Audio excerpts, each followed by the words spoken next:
So when you start the MK8 GTI, this is a DSG model, but basically what happens is on the menu to disable the start stop, you have to go to vehicle start stop and hit that to turn it off. Now, I do that every time, but what I've done is I've added it to the shortcut menu here so that I can turn it on and off. So that's really frustrating that resets every time I turn the car off. So every time I get out of it, I have to completely redo it. So there is a fix for it. It is this cable right here. I will show you how to install it. And I'm not gonna make this very long just because I hate long videos. So what you're gonna wanna do is turn the car off and pop the hood. And you're gonna wanna disconnect the negative battery terminal. This guy right here. So it's a 10mm ratchet. You're gonna wanna disconnect it. The reason we're disconnecting this is because we're disconnecting something from the ECU.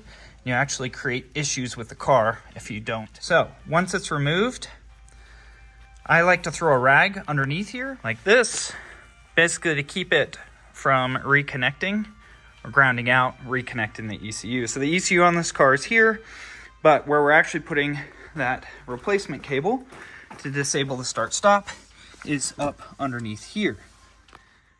So in the driver footwell, up here by the steering column, there is a cable that goes into that module right there.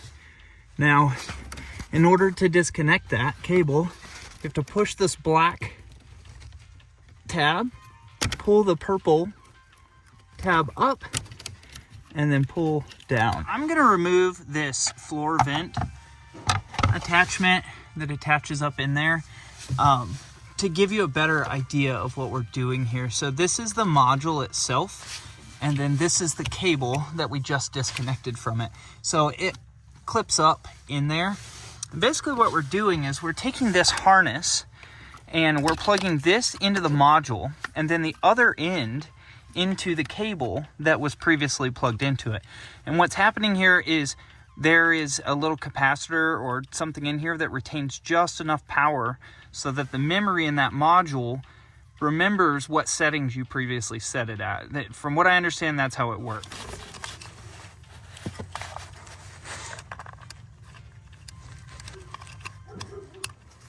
And wait till we get a nice satisfying click on that cable. And then we're gonna connect the original harness to the female end of the new module.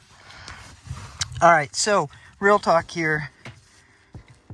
This connector was not as happy as like a factory connector. It is aftermarket. So I did have to put some dielectric grease on it to make it kind of go up there nice and happy. Now, these two prongs here go into the sides of this module, and you don't have to disconnect it like I did. However, you might find it easier, like I did, to put this all together. So then you just put this back into place. Now the cables were facing down. I am flipping this like this. Now reconnect your battery, but don't start the car yet. All right, once you're back in your car, you're gonna wanna hit the accessory button without pushing the brake. Once everything comes on, there's gonna be all kinds of lights on. So this is a normal thing when you disconnect a battery on a Volkswagen. So in order to get all this to go away, you're gonna hit the brake and start the car, like all the way start it. Let it idle for a second. And then you're gonna take the steering wheel, you're gonna turn it all the way to the left, you're gonna turn it all the way to the right, and then you're gonna straighten it out again. And slowly, all of the lights will go off. The TPMS light is still on, and it's gone now too. So that's all it takes to clear all of that. So now, whatever setting that you've put this on, it says error start stop. Sorry, the function is currently not available. It's because the car is cold right now, so you won't be able to do that yet. So usually I don't do this until the car is completely warm. Once it's warm, you can turn it off. Once you turn it off, it will remember that you turned it off and it will leave the feature off. I would encourage anyone that's interested in doing this mod, check the description of the video. I'll put a link to the actual cable I used or the module to make this work. There is a software way to do this as well. It's quite a bit more expensive. You have to buy an OBD11 connector. You have to buy the credits to program it. It does work as well. However, this is the cheapest option. It's a hardware option. It's also 100% removable if you need to take the vehicle into the dealership for something and you're worried about that. I don't see why they would care, but they could. So you could remove it. Thanks for watching the video today. Subscribe to the channel. I'm working on a lot more Mark 8 content for you guys.